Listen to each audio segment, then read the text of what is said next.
రేయ్, ఆఖరి రోజుల్లో తండ్రికి ఒక ముద్ద పెట్టేటువంటి వాడే కొడుకురా, అంతేగాని చచ్చదాకేలా గుండెల మీద తన్నటువంటి వాడు కాదు. ఏదో ఆ దేవుడి దయ వల్ల ఉద్యోగం చేస్తూ 4 రాళ్ళు సంపాదిస్తున్నాను కాబట్టి సరిపోయింది. లేకపోతే ఎప్పుడో పెద్ద బండ నెత్తిని కొట్టి చంపేసి ఉండేవాడివి. అసలు మీ నాన్న వారానికి ఎన్నిసార్లు ఆసుపత్రికి వెళ్తున్నాడో తెలుసంటారా నీకు? అసలు నువ్వు ఇంతవరకు రావటమే పెద్ద గొప్ప. పద నాన్న,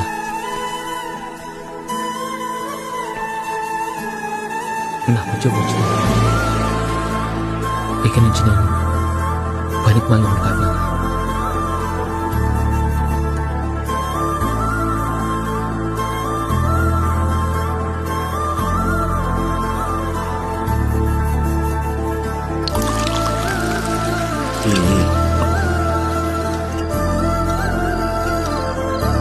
చేసి చెప్పిన బరుది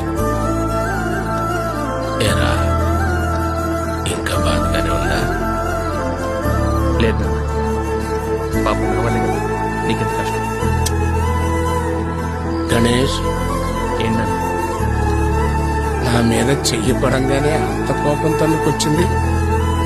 ఈ నాన్న మీద అంత ప్రేమ ఉందేంట్రా నీకు? అది నాన్న సరే చెప్పు. అట్లా నాన్న. తెలియజేయాలేరా, పడుకో. నాన్న